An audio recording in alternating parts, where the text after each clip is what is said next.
So thank you very much for all of you for joining, both our guests as well as our students. It is an absolute pleasure to have you as always. Welcome to another episode of the Virtual Speaker Series. Today we're going to be discussing defining your competitive edge, and today we have quite an esteemed panel. Got a lot of great insights and a lot of amazing experience on this panel today. So we'll start with the A's. Miss Allison is no stranger to you, but Allison, if you will just introduce yourself, where you work, and we're going to switch it up today. Where is the first place you're going to travel to when all of this gets resolved? All right. Hi, everyone. I'm Allison, a fashion buyer. So I currently Rulala and Gilt.com, which are fashion websites, and then previously places like Ross Stores and Bed Bath & Beyond, so you may be familiar with those. And I currently live in Boston. And as soon as I can get on a plane, I really want to go to Australia and New Zealand, just because I want to get really far away and spend some time outside of home and explore. So that's my goal. Awesome. 26-hour flight. Yeah. It's also Why not? Why not? Alex, you were last in, but your name starts with an A. So introduce yourself, where you from, where you work, sorry. And first place you want to go as soon as you can get on a flight. Well, first of all, thank you and good morning to everybody. Absolutely. My name is Alex Cardona, and I'm the CEO of Oneshare Health, which is a national health share organization. First place I'd like to get on the road to, I'd say probably California. I like San Diego a lot, and like to spend time out there, and have not been able to in quite a while. And where are you located? I am in Atlanta, Georgia, but our corporate headquarters is out of Irving, Texas. Awesome. Well, thank you so very much. Welcome to the festivities. Thank you very much. You're more than welcome. Miss Cristina. Hi, everyone. Good morning. Thanks for having me today. I work for Babson College. It is a college in Boston, Massachusetts. And within the college, I work for the Women Innovating Now Lab, which is an accelerator for female founders. So for those of you that are new to the name accelerator or incubator, it's a program that helps entrepreneurs solidify and grow their business. That's pretty much what we do. Although the college is in Boston, I am physically here in Miami, Florida. I work out of the Miami campus. And the place I would love to go, actually, I had a family trip planned to London the week that COVID got crazy. So March 15, we were leaving. So hopefully as soon as things go back to normal, we will go there. Let's see. Awesome. Hopefully it's not in the wintertime. Glad to have you with us. Tamar, you're more than welcome. Thank you. My name is Tamar Kamen, and I am a product development consultant for the cosmetics industry. I've been the VP at multiple companies, Dr. Brandt Skincare, Peter Thomas Roth Skincare, and currently I have lots of different clients. Tom Ford is one of my clients. I do the product development for Summer Fridays, which is a skincare brand, and several others. And I'm out of New York. All of my clients are in different countries or in different states. And the first place I would go is Mexico because my brother lives there and I would like to visit him. So Awesome. Pacific side or Caribbean seaside? Pacific. I hear it's gorgeous out there. Thank you so very much for joining us today. Last but not least, Yenvy. Good morning, everyone. My name is Yenvy. I'm the CEO and co-founder of a company called Healthsnap. You know those Apple Watches, Fitbits, and all these devices that's collecting all your health and activity trackers? We put that all together and take all that information and make it into usable information for your doctors so that can help you reverse chronic disease, diabetes or heart disease, and also prevent it. And we work with large health systems. I'm based out of Miami. And first place I would go is I surf, so Costa Rica. Water's warm and it's a flight from here, 2.5 hours to get to the water and surf. Awesome. Yeah, Costa Rica was supposed to be Maine, but we're not going to talk about that because it'll. Well, thank you so very much. We appreciate all of you for joining us today. I always say, and it's not something that we just say; it's something that's very true. The work that we do could not be possible without the impact of volunteers who graciously spend a little bit of time imparting their wisdom and their insights with our students. So for that, we're truly grateful. We'll get started. Talking about where you are, we did a little bit of an introduction to what it is that you do. Can you speak a little bit more about your professional role? And then is this something that you imagined yourself doing when you were in high school? We'll start with Yenvy since you went last. All right, great. So being of Asian descent, my parents wanted me to be a doctor, and that was kind of programmed in my head as a child, math and science, and something that I wanted to do, but I did it. Parents wanted me to do it. So I went to college to study science. I was all in the science classes, the health classes and everything. But in the core, I always wanted to be in business. That was a natural knack for me. Ever since I was in middle school, I would sell candy, and I would buy it early in the morning for 10 cents and sell it for $2 in the afternoon when kids were throwing for candy by the afternoon, right?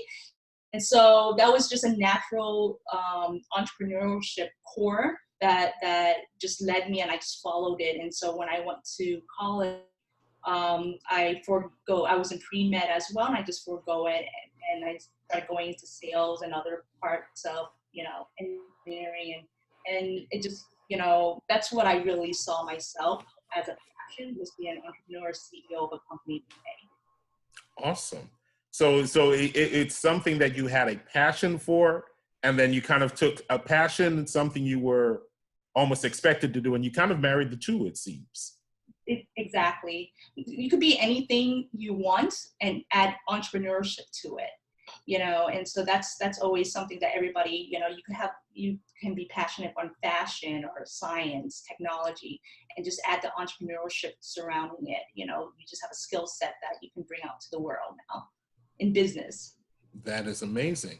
Tamar, can we speak a little bit about what it is that you do in your particular role? And then how does that kind of relate to when you were 16, 17, 15? Like what if the two of you now and you then could sit in a room and speak? What would that conversation be like?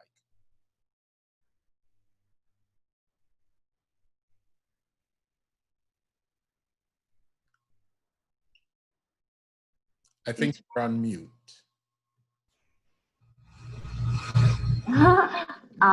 So I think my 16-year-old self would be happy with where I am now. It's a slightly different path, but I think that what I was looking for just found a slightly different picture, so it just found, it looks a little different than what I would have anticipated. When I was 16, I lived in Connecticut in a really small rural town, and I got like very high-end fashion magazines like Vogue and Harper's Bazaar and everything. And I thought I wanted to be a fashion designer. So that was the goal. I ended up going to college in New York City, and there I started interning at different places. So at fashion houses, at fashion magazines, working in retail, so clothing stores and things. And one by one, I learned what I liked, and then I also learned what I didn't like.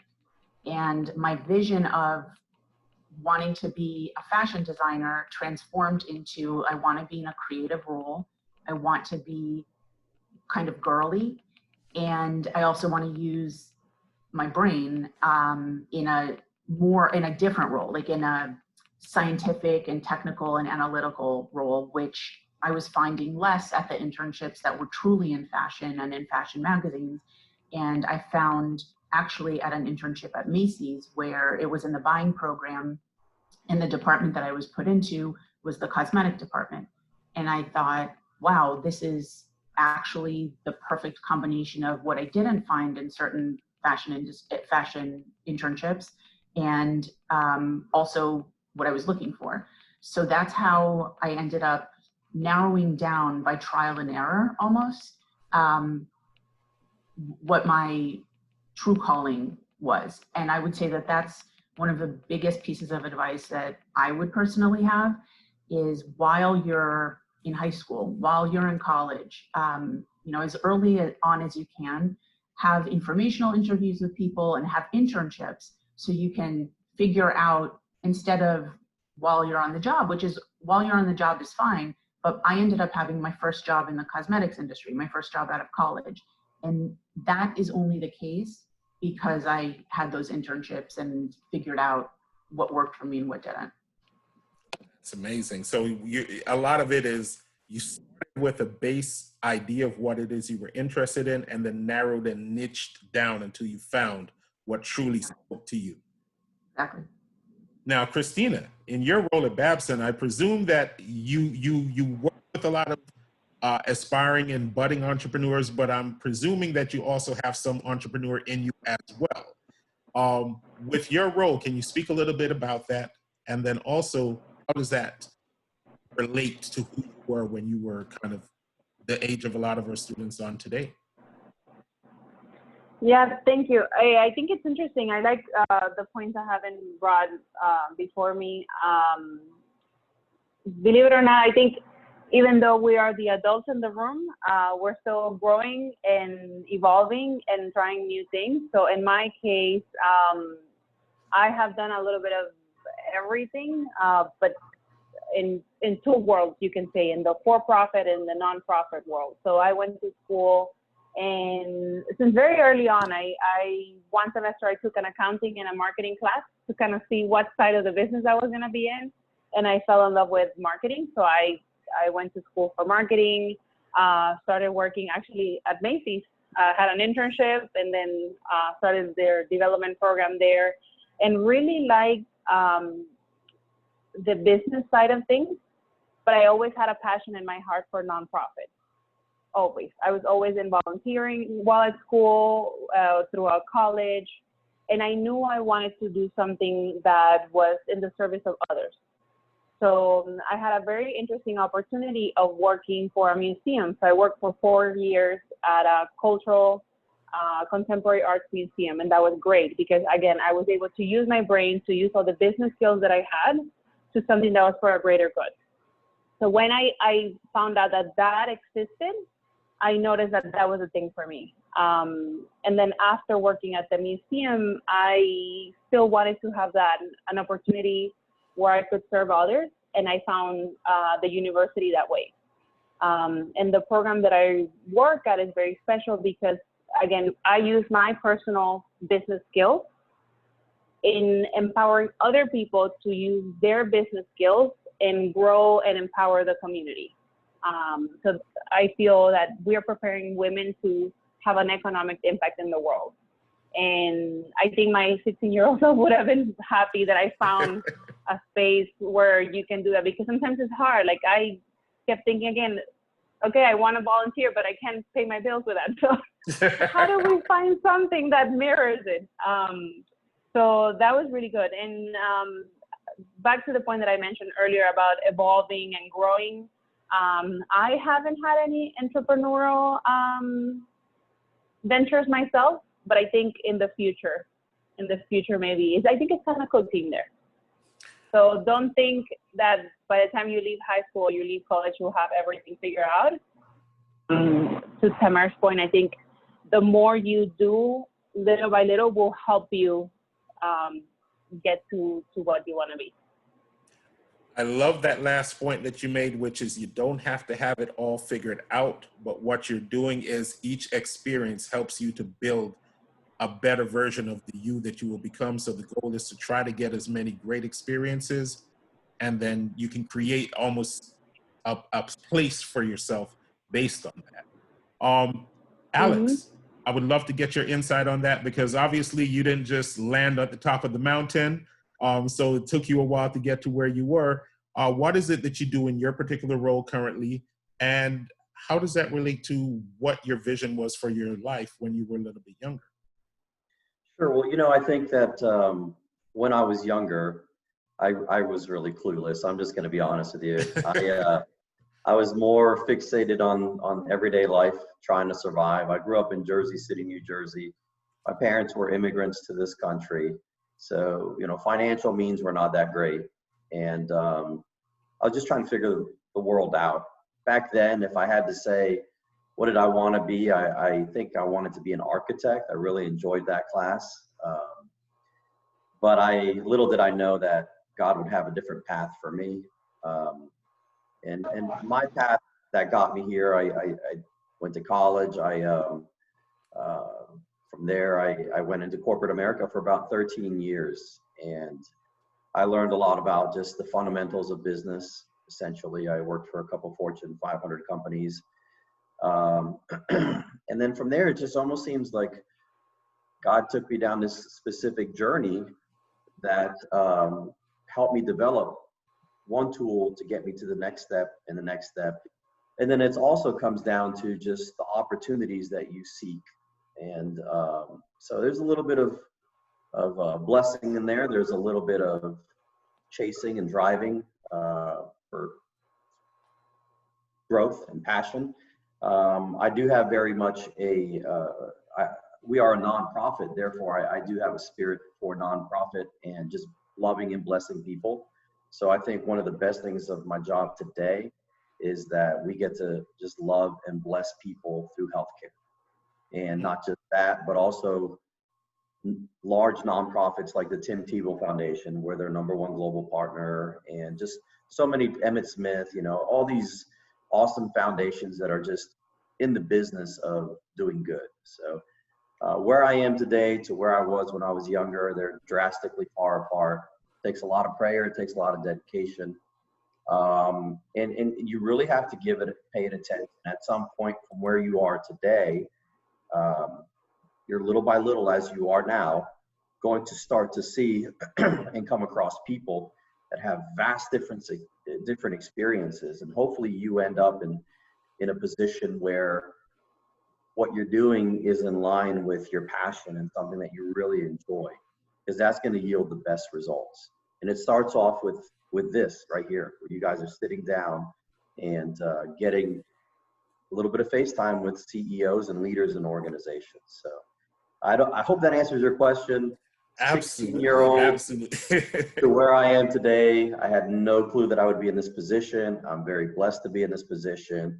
And I think it all stems from, at some point in my stage, I did exactly what you guys are doing. And that's thinking, how do I get there? How do I find my niche? How do I find my plan to grow in life? And I love what you said about being able to find something you're passionate about and then kind of finding a path to kind of make that your life's work, right? Like, so many people are unhappy because they're doing something, but they're not passionate about what they do. And it seems like even when there are things that don't go right, if you're doing something you're passionate about, it just makes everything else that you do a little bit more fulfilling. Makes it easier to deal with the ups and downs. Allison, as always, welcome back. Always a pleasure to have you on. You get the same question, in your current role and the things that you've learned between where you were at, let's say, 15 and now, would you recognize yourself? Yeah, I would say I loved hearing all these stories because I think I'm going to echo a lot of what was said. So, my parents came here from the Caribbean. They thought the idea of having children here would be that you'd be a doctor or a lawyer. And that was sort of what they were trying to put into my head. And I was not feeling that at all. I loved fashion. I wanted to be a fashion designer and I couldn't draw. So I was like, all right, this isn't really going to work out, but what can I do? And I ended up, I think I was around 14 and met my friend's older sister who was studying fashion merchandising management, and she was going to go into buying. And I was like, what is this? This seems like the coolest job ever. I get to do business. I get to own a business. I get to create something, but I get to be creative on the other side of it. And it seemed like everything that I wanted was in this position. So I did my research as I was trying to figure out where to go to school. I was very thoughtful in what would help my career path if I went, depending on my major or my college choice. So I went to the Fashion Institute of Technology in New York City just so that I could do a specialized business buying program. And similar to what Tamara was saying, like, doing internships, having that experience, meeting as many people, because it can't hurt you. You have nothing to lose if you're an intern, and you get to meet connections, you get to meet people, you get to open doors, and then essentially start your career somewhere knowing a little bit more about what you want to do. The fashion industry is large. You can be in buying or product development, marketing, design, but there's even little that breaks out into even more positions. And the idea that you're still always learning and growing, I think that's key. I'm currently going to be transitioning to an e-commerce, more analytical role, which I'm super excited about. And even though it feels different than where I've been before, it's an evolution of what I've been doing. So, there's always something to be said about continuing to learn. And you may think you may be somewhere in 5 years, and that may not be it, but it could be a version of it. And, just loving what you do and being excited about it, I think is super important. Wow. I love the fact that you brought up the fact that it's important to know that you will always learn, right? You're always continuing to learn and kind of evolve because of that. Because I think a lot of times, like if I can remember all the way back to when I was young, we kind of always think that, okay, once I'm done with school, I'm done with learning. And that's not it, right? Like, honestly, when you finish school, that's when you really start learning. I love the fact that you really kind of spoke to that. So when speaking about businesses and startups, how do you define a startup like a startup's competitive edge? What would you say that is? For me, so not having really built a startup, I think from my point of view, having competitive edge can be a variety of things, looking at businesses. So is it that they have, a customer service position that is really intriguing to me because they're around, it's easy to buy something from them, return, things like that. Or is it from a marketing standpoint, is there something just special and different? And a lot of times, like even just in my buying career, looking at Amazon, you have a marketplace of a lot of products and different brands, if you will, but what is their competitive edge? They may be a startup or they may be a small business, but why would I buy from them versus someone else? Even taking away Prime, it could be Prime because they're shipping in 2 days. It's great, but what makes them unique or special? And even in the apparel business, there's technology to certain specs of clothing. Currently, I'll be moving to a clothing brand that will have like insect repellent on their clothing. So, okay, they in that marketplace. So, kind of, I think from a buyer perspective, a lot of what I'm looking at is what makes you different and competitive to everyone else that's sitting in that same space as you. I love that answer. Cristina, I wanted to kind of get your insight on that as well, because with your program, you're working with a very specific group, right? You're working with this very specific market. So when speaking about a startup's competitive edge, what would you kind of define that as? I think one of the easiest ways to define it is kind of your secret sauce. What makes you different than everyone else? What differentiates you from any other business? For example, there's 1,000 cupcake shops or 1,000 donut shops. But what makes one special above the other? It could be the way their flavors. It could be the marketing. It could be the experience at the store. It could be any sort of thing. Even as simple as the execution. How do you make the product look nicer than other stores? Whatever it is, just the fact that, there are a million other donut shops doesn't mean that you can have your own and that you can really be authentic and shine. It's finding what is that thing that you're going to be the best at and delivering that to your customer. I love that answer. Tamar, how do you kind of differentiate one startup from, let's say, a crowded marketplace, right? Because at the end of the day, everybody's trying to do the same thing, get the consumer's attention. So what is the competitive edge that you would say, how do you define a competitive edge?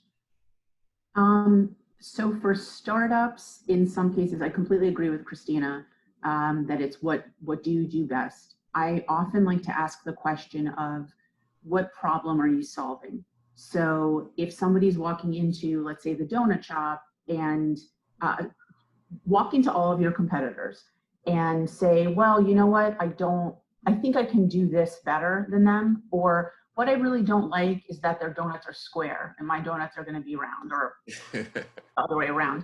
And then you walk into the next one and you say, well, their lighting is really bad, so it doesn't show off all the glaze and the sprinkles and things. So, you know, I'm going to make sure that my product looks the best and most delicious compared to everybody else. So to me, it's asking the question of, again, like what problem are you solving, or what are you improving on that somebody else is doing maybe well, but you think you can take it to the next level. So, and in regards to what question are you solving, let's say like in the toothpaste industry right now, we all had like Crest and Aquafresh and all of these, you know, regular toothpaste.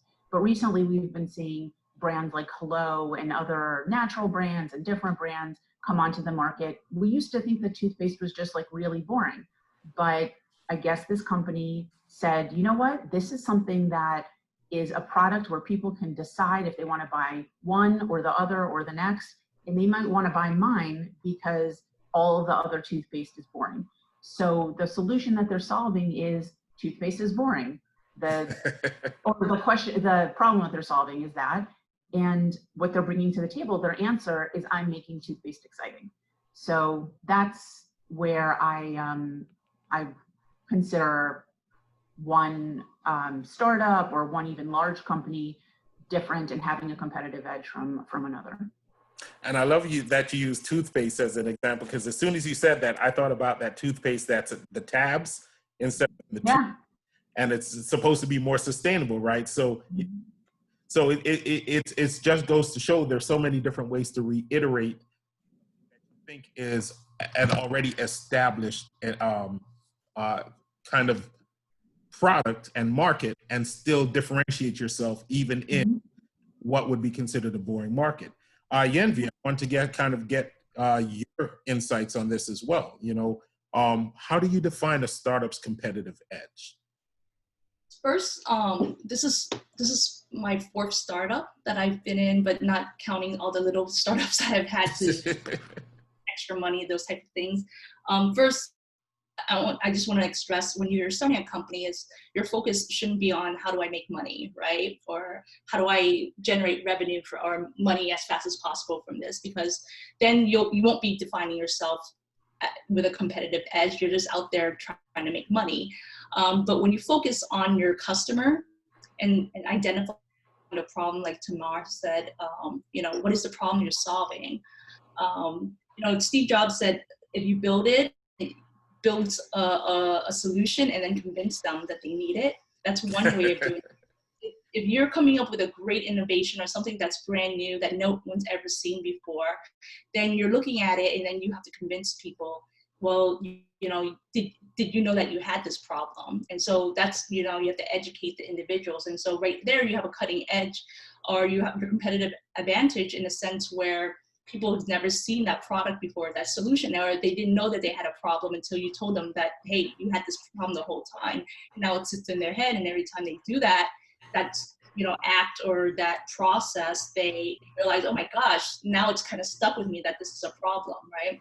The other is, if you're coming into a market that's existing where the product's already been built, there's a bunch of competitors, there's a bunch of companies that's already doing it, are you doing something that's kind of niche, right? Doing something just different enough where you define yourself. So a niche is, for example, if you're selling clothes, but you're selling clothes for people that's a little shorter, under 5 feet tall or something, that's a niche, right? And that's how you define yourself, is maybe finding a niche and finding And then once you find that niche, or that how you define yourself in a competitive market, or a market that has a lot of companies very similar, is finding what we call a raving fan, a person that will never leave you no matter what you do or how you do it. They love everything about your company, everything you have to offer and say, and then you replicate that person. You interview, you do your research with that person and go, why do you love this product so much, right? And then they'll tell you why they love it so much, and then you find people, that's your marketing right there. You find people down and just keep marketing that same conversation and verbiage and why they love it to the same type of people, and then that's how you'll find your competitive advantage. You don't need to boil the ocean, as we say.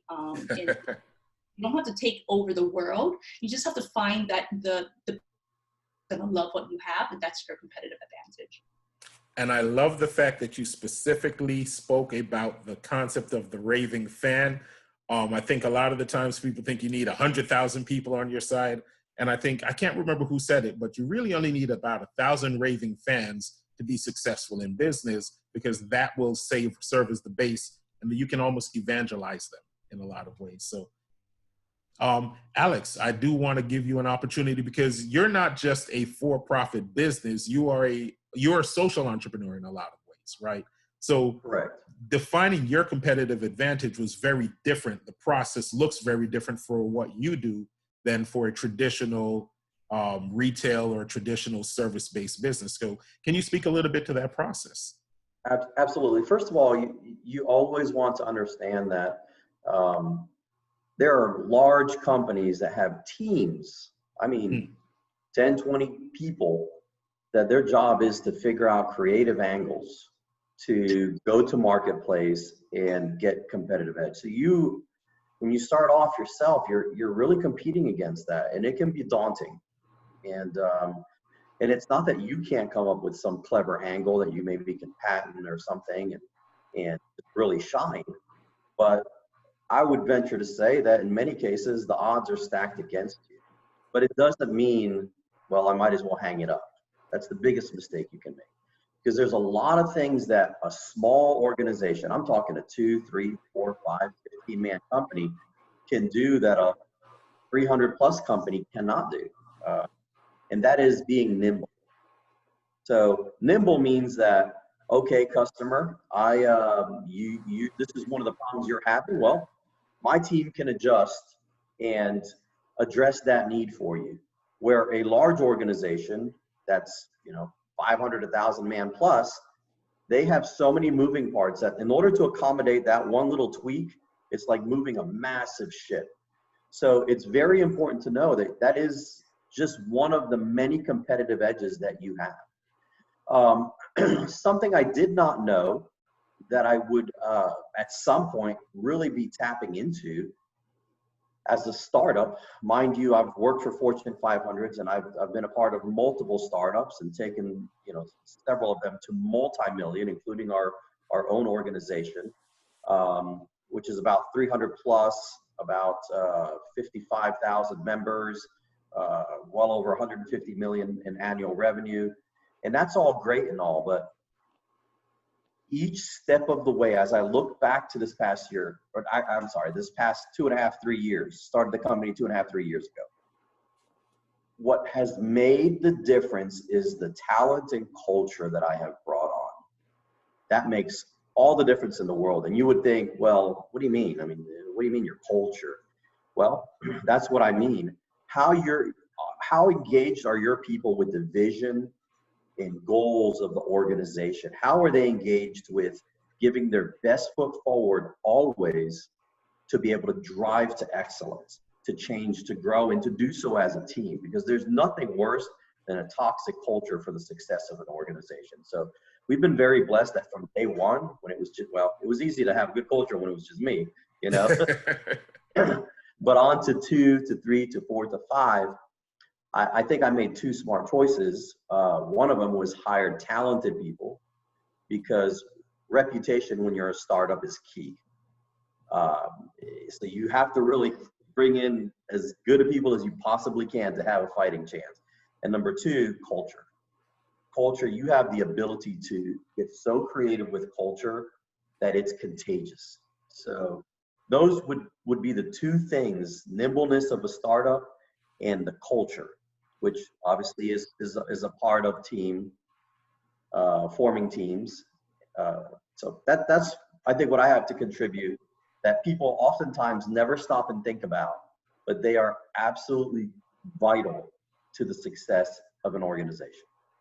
I appreciate the fact that you spoke to culture, because I honestly think that for a lot of businesses, they have these statements, mission statements, that are devoid from actually being empowered by the culture of the organization.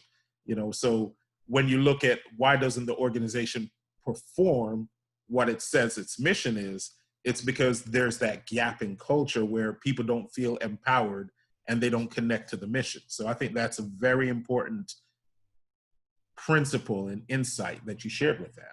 And Daniel, if I could just add one more thing. Sure. Culture is always going to be a working topic that you are constantly addressing and molding and forming and shaping, and you have to be thinking about it from day one. We're very blessed that one of our board members is also an executive coach, and he meets with all of our executive C-suites and VPs and just kind of mentors and guides them through culture and many other things, making culture the most vital one that he really engages with. But so, and I don't want to spend too much time because I want to make sure we get through all of the questions, but this one is very important. So it seems as if culture has been a conscious focus in order to get the organization, like that is literally a very, very deliberate decision to make culture almost one of your competitive advantages, it seems. Yes, but I'll be honest with you, Daniel. When I first started, you're wearing so many hats, paying attention to culture. The good Lord was cultivating the good culture when I wasn't even thinking about it. And then the culture was so good that I started to think, man, every time you add a new person to any dynamic, everything changes. And there's the propensity is there for things to go bad really quick. So I started to kind of worry about it, like, oh man, I don't know anything about this culture thing, but I really like it and I don't want to lose it. So very early on, I started to really think, okay, this is vital. And it really compelled me to learn a lot about culture. And I know that we're thinking about entrepreneurship and starting a business, but it wouldn't hurt for you to start learning about organizational cultures, because that is vital to a CEO's role. Wow. And so pivoting to the next question, I think that's a great segue, because the next question that I have is, what are some of the best ways for a budding startup to stand out in a crowded market and gain market position? Well, I think it kind of goes back to what I said, which was you have to be nimble. Culture is vital. I look back to this experience. Yes. I think here matters to you. And when you're talking to that client, that might be the only client that you have, man, you're going to jump through hoops. You're really going to be hands-on. Well, guess what? Your ability to do that when you've got 1,000, 2,000 clients and you've got 300 plus employees, it goes away. I mean, it completely goes away. So you have to capitalize on nimbleness, because you may not realize it, but one of the things that your now clients, hypothetically, if they're even looking at you, is to look what might be different. Maybe they're not happy with the experience of working over in that massive ship, that to do the simplest little thing, they've got to turn around this, 250-yard ship. That's a monster, and nobody listens to them. So the ability to listen to the consumer and address their needs is a win-win, because you're also learning what is the marketplace pain points. And you'll probably find yourself adjusting your organization's uniqueness and tools that you use to service that differentiate you. You're hearing that from the clients, and that's only going to bolster your ability to better serve oncoming clients. So again, nimbleness, culture, focusing on nimbleness and the ability to really care about a client one-on-one, have a relationship with them. And as you grow, all those kind of start to work together. And at the same time, you're learning from what you're hearing. You've got to be listening to your clients and what are their pain points. Responsiveness to the market. That is critical. That is, I think that's where you're seeing so many, and I think it's very important because right now we're seeing, like, I think Brooks Brothers just declared bankruptcy, 200-year organization. And we spoke a little bit about it the last discussion we had, but people are not buying suits because they're not going to physical meetings anymore. So there's a lot of the inability to kind of adjust to what the market was doing. And so you see that even with companies that have been around for forever, even they don't get it right all the time. I wanted to get Yenvy's kind of take on that, right? What are some of the best ways for a budding startup to kind of stand out in a crowded market? You've done it. So what are some of the things that you've done to be successful at that? Reputation, right? Start off with integrity. That's probably the biggest piece as a startup, is that a prospective client or customer can trust the fact that you're going to deliver what you say you're going to deliver, or the service that you're telling them that you're going to deliver. You use that opportunity, you're not going anywhere else after that, right? People will talk to other people. And we just had an experience where we're talking to one of the top health systems in the country, and they compared us to 15 other companies, and they are competitive advantage, right? How we're different from these other 14 companies. And the one thing they said was that compared to big companies out there is responsiveness. Every time they had questions, we were on the spot and ready to answer and willing to give them all the information they needed to make the decision they can make. So being extremely responsive, and then knowing that that you have the integrity, that once that they sign the contract with you or they become your client, that you're going to take care of them and that you're going to be there for them, especially as a newer product, a new company, because a lot of companies fail. And the biggest fear that a company, a customer will have is, and right now with lots of apps that I download and everything, is, are they going to be around in the next 3 months? I love this app, but are they going to be around in 3 months? And then I'm going to lose all my data or everything that I have on that I download, right? And Right. so, and that happened a ton of times. And that's the thing that your new customers are going to think is about a startup is this company going to be around? We're putting a lot of investment in. And so they have to trust the fact that you have that integrity and that you're the company that they can invest in for a long. That's how will stand out from all the other companies that just are around. It comes down to the CEO, to the founders. It comes down to the first initial founding team of people that's offering that service and product. Awesome. And I love that you really spoke to the role that integrity plays, because sometimes I think people think, let's get this quick dollar, but overlook how important it is to have a reputation and how that reputation plays out amongst consumers when talking about your company. Cristina, would love to get your insights when you're working with these young women and their concepts and empowering them. What does that look like when they start talking about standing out in a crowded market? I think it's a mix of a few things, but again, going back to our early conversation, really defining what's your competitive edge. What do you do best than anyone else? What is that thing that sets you apart? And really telling your customers about it. A couple of people also mentioned really understanding your problems, understanding what it is that you want to solve. Again, going back to the donut shop example, some donut shops, for example, Dunkin' Donuts, I think the issue that they're trying to solve, or the problem that they're trying to solve, is getting you products fast and at an affordable price. If that is the problem you have, if you want food that's quick and at a cheap price. But then there are other donut shops like the Salty Donut, for example, here in Miami, that's very famous. It's another price point. It's another kind of experience. They're solving the problem of someone who wants to have a nicer experience, and it's maybe going there for a treat, not for their breakfast on the run. So again, really, really understanding what it is that the customer's pain point, and going for that. Not going for the money, going on how can I make the best solution to this issue that X amount of people are experiencing. I think being like obsessed with your problem or with the problem that you're trying to solve is what's gonna help you set you apart. I love the fact that you use the word obsessed, because I think that is probably the perfect way to kind of really encapsulate defining your competitive advantage. Focus as much as you possibly can on the problem.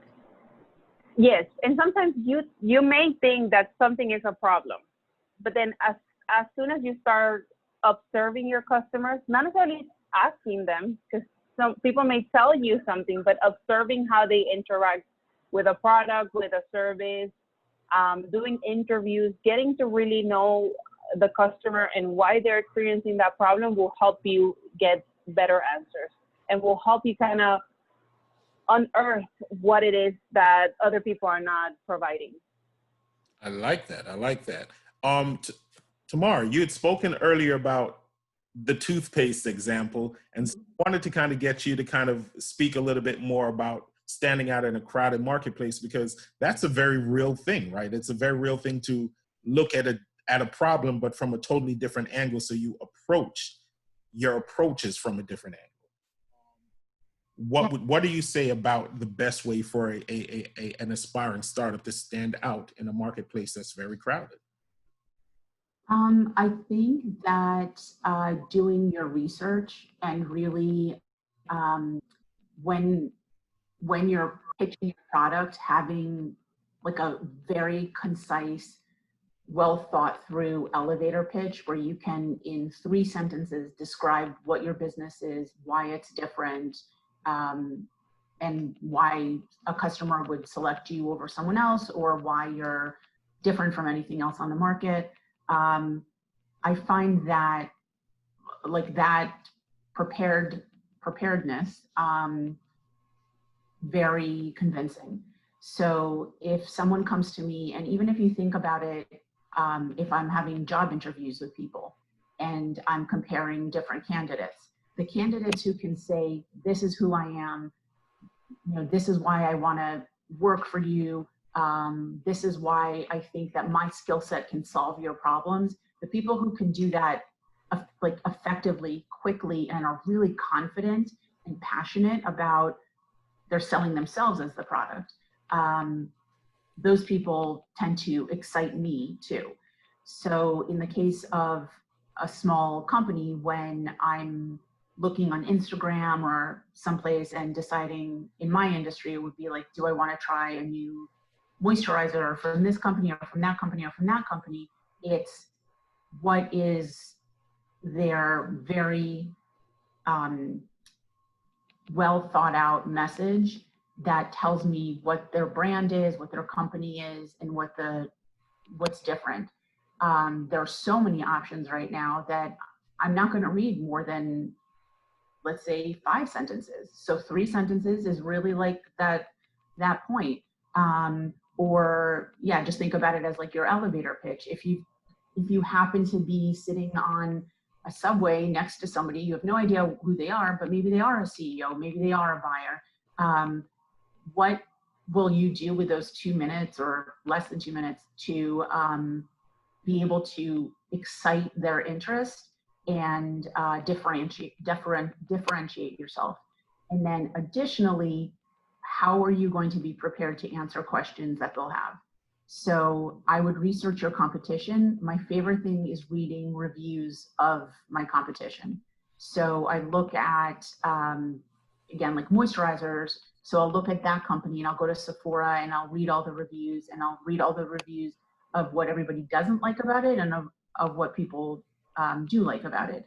And then I'll be prepared to have like a CEO or a possible customer ask me, you know, again, like, why is your product different? And you can say, well, I've looked at the competitive marketplace and people really don't love this about some other products that are out there, and they do really love that. And my product solves those two things. It corrects what's not being done so well, and then it also builds on what is being done very well. So I know that that answers a little all over the place, but I would say just really defining who you are and being able to speak to it efficiently and like quickly.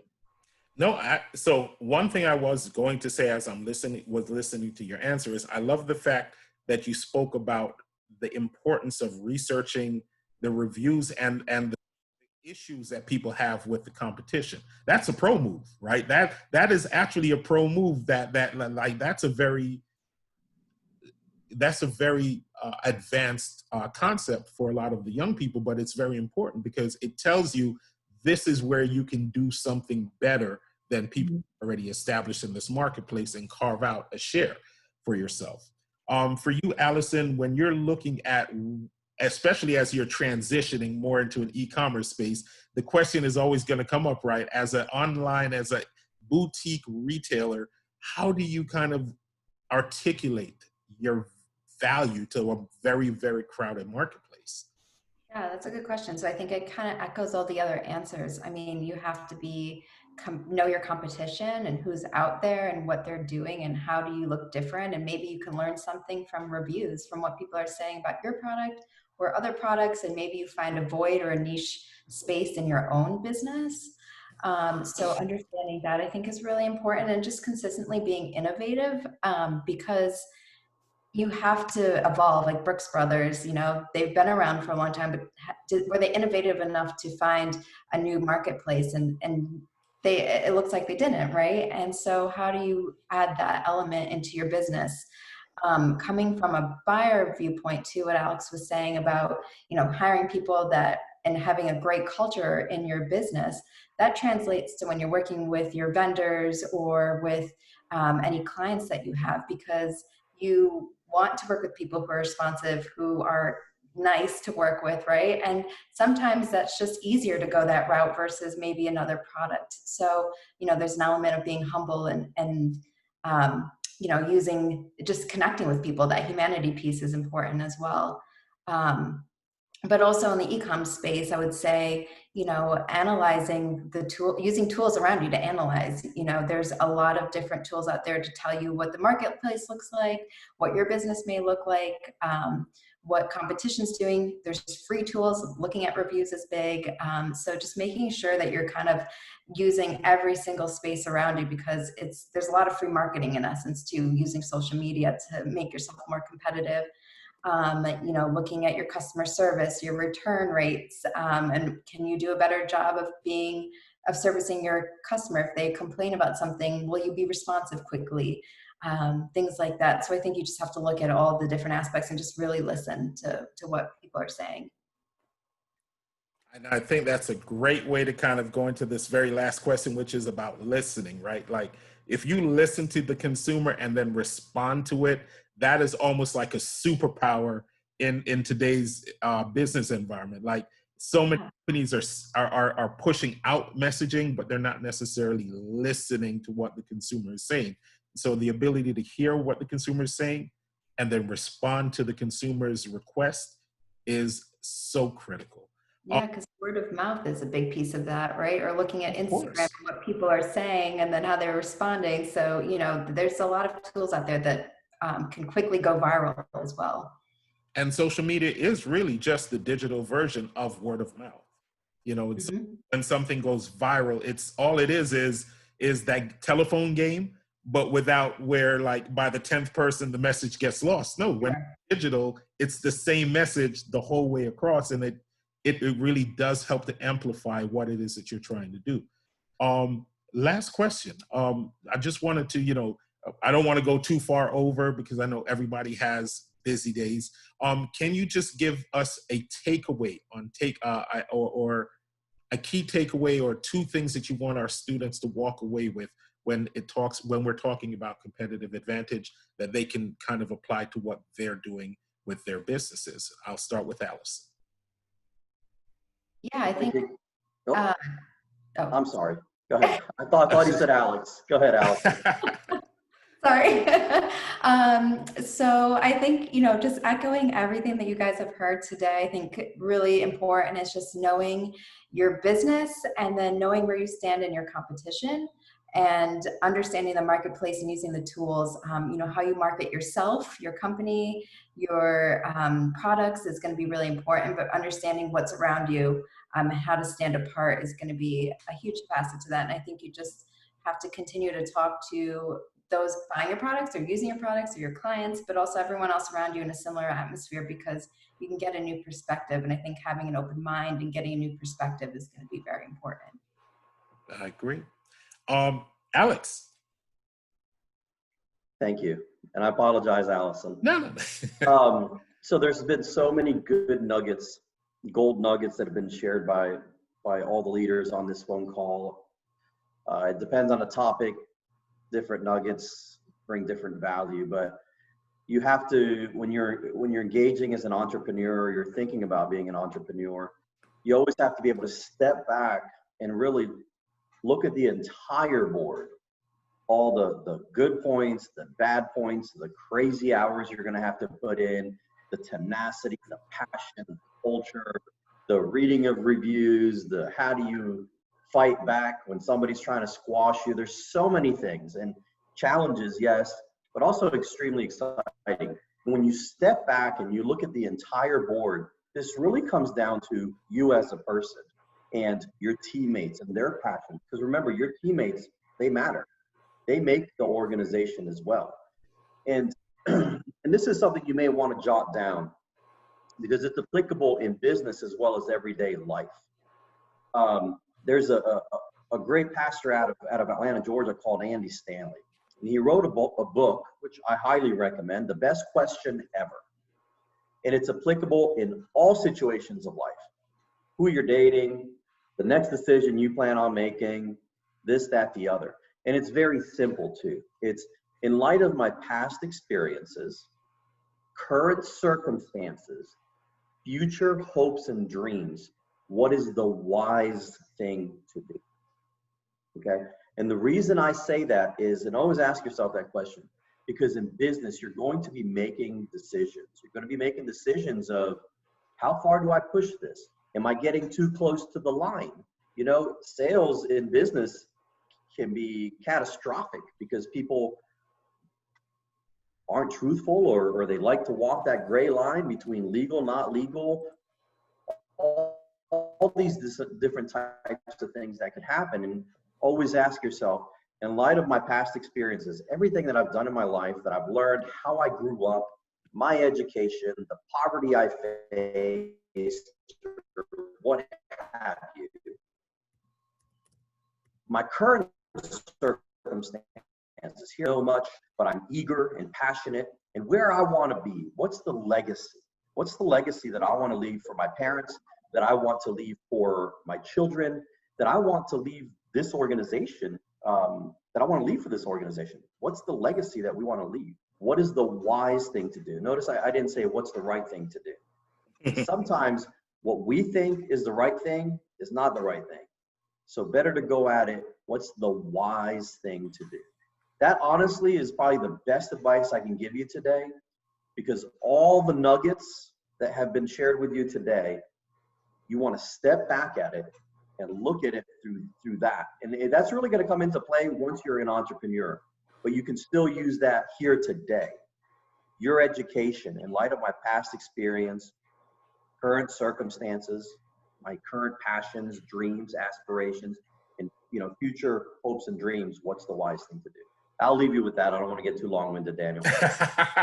I always feel like I should have called on you last, because I think that would have almost been a perfect kind of note to end on, but we didn't call you last. So Cristina, if I could, last thoughts and insights that you really want our students to walk away with as a takeaway. Yes, I actually want to leave you with an actual tool that you can take with yourself. Can I share my screen for a quick second? I promise. Yeah. No, you're. I think I made you a co-host, so you already have that ability. Yes. All right. So I want to share a tool that we use a lot with, especially with people who are opening up a business, who are thinking of starting something, and you may have seen it before, and if you have, pardon me, but it's called the Business Model Canvas. Yep. Do you already cover that? Okay, good. I just think it's very, very helpful. Alex was talking about having an entire picture of your business and seeing everything, and I think this is very helpful to just putting things down on paper. And I promise you, as soon as you map this out, you will see, wow, like I really have, maybe my customer segments are really good, or I really need to have very strong partners for my business to be successful. So as soon as you put everything in paper and you see it in front of you, you will realize what are some very amazing things that you have in your hands and what are some other things that you have to seek in order to be able to deliver your business and deliver that amazing competitive advantage that you have, but to get it to your customers.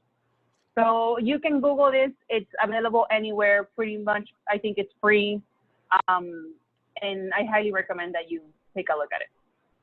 So first and foremost, thank you for sharing that. Secondly, funny story, it is actually a part of the curriculum that they learn, both in our in-school curriculum as well as over the summer program. But I appreciate the fact that you shared that. And the reason is a lot of the times students think that what you're learning in these programs is just an academic exercise. And I always say the Lean Business Model Canvas is a real world tool that real people use to make real decisions about their business. You know, absolutely. Whether it's a business or the fact you made me look credible. that helps. We didn't plan this, guys. I promise. We did. This was not planned, but your check is on its way. I'll send you a Cash App after all of this is done. Yenvy, last thoughts, last insights that you want to leave with our students? There's so many, but where you are today, so fresh with you know, the passion to be an entrepreneur, to create something for yourselves. The fastest way to get the results that you want is to be mentored or learn directly from the person that has the results that you want to see, right? And when I grew up, I didn't have a mentor. I didn't have the opportunity to have somebody give me advice through. And so everything was trial and error. But then I learned that the fastest way to the strongest mentors was through reading books and autobiographies. And so the one tool that I'm gonna leave today is the book Shoe Dog. It's by Phil Knight. He's the CEO and founder of Nike.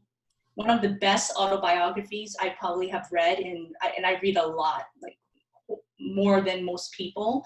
And that is one of the top autobiography I recommend for all budding entrepreneurs is Shoe Dog. It tells the story of where he was from nothing, just from maybe an athlete in college running, to all the way to how he traveled the world and developed a product and all the things that he had to go through, all the challenges, the grit he needed. He is a multi-billion-dollar enterprise himself, as a multi-billion-dollar working with professional athletes. He's built a strong foundation in about 30 years or so, 40 years, you know. And so I would say read as much as you can. If you have a hero, read everything, eat up everything that hero has to give you, and then you'll be just like them. And I appreciate the fact that you say that, because I think one of the things that I'm a huge proponent of is mentorship and networking, and the power. Because to me, I feel like the power compounds over time, because you're learning from somebody 10, 15, 20 years ahead of you what they didn't know at the time that they were your age. So you have an opportunity to cut that timeline in half, or if not more. So that is a very powerful takeaway. And Tamar, you have the last word. Hopefully take all of the words you were going to take, but any last thoughts and insights you'd like to share with our students? That's a lot of pressure. So after hearing everything that everyone has to say, and I think all of these points are, like, I'm learning stuff today, so thank you. I would say that even though you should be confident in yourself, you should be confident in your business, your product, your proposal, but also be flexible. So the exciting advantage that you have as a small startup is that you can make changes. You can rename yourself. You can say that instead of wanting to sell toothpaste, you're now going to sell toothbrushes, or maybe you want to sell, you know, watermelons. It can be a completely different industry. But learn from, you know, if you figure out, well, you know what, a product like this already exists and I don't think I can do better, then you don't have to stick to that idea. You can pivot and be nimble and move on to something else. Having that entrepreneurial spirit is so important. One of my friends worked for Hershey, and I'm gonna butcher this a little bit, but she always told me Milton Hershey went bankrupt. I think it was like 15 times before he succeeded in chocolate. I'm not saying that I want you to fail ever, 1 time, 2 times, but your entrepreneurial spirit in wanting to try and learning and adapting your business, your product, and everything as you learn doesn't mean that it just means that you're refining your future as a small business.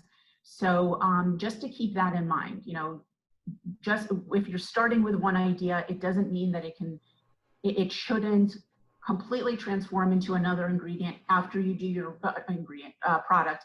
After you do your research, you have conversations, you really know your business. I guess that would be my advice, is to be open to a lot of changes with the education that you provide yourself. I love the fact that that was your last word, self-education. I cannot remember who said it, but formal education will make you a living, self-education will make you a fortune. Jim Rohn, there we go. And I think that is a perfect kind of bow to put on this entire discussion, because at the end of the day, to find your competitive advantage, it's not what you're learning in the book. It's going to be what you learn from actually going out there and actually speaking with your customer, speaking with the consumer, speaking with the marketplace, and then taking what they tell you, not what you read in the book, but what they tell you they want, and then putting that into your product and building your business around that. So I want to say thank you so very much. Thank you all for your patience. Thank you so very much for your time, your generosity. I'm a firm believer in the concept that time is the ultimate currency. And so to me, the time that you spend with us is probably more important than just about any other resource that you have, because you could have been anywhere in the world, but you chose to be here with us. We appreciate you all. Have an amazing afternoon. For the students, I believe your teachers are going to want you to come back to this classroom when we're done. Ms. Brown or Tahaji, do you have anything that you would like to say before we close? Yeah, I just wanted to quickly add on, just, you know, thank you all for, you know, just want to reiterate what Daniel said. Just thank you for spending your time. I know the students love this. I did as well. I learned a lot. And just, you know, thank you again for, you know, spending your time with us and with the students. And before we close, the last thing I will say is I think I will be reaching out, just because what we like to do is what we're going to start doing is taking little nuggets from the conversation and sharing them out to social media. So I'll be reaching out to connect with you to find out what your social media is, so that we can also make sure that we attribute properly your insights as we're sharing that out to the social verse, if you will. Thank you so very much. Have an amazing Tuesday. And by all means, folks, have a wonderful afternoon.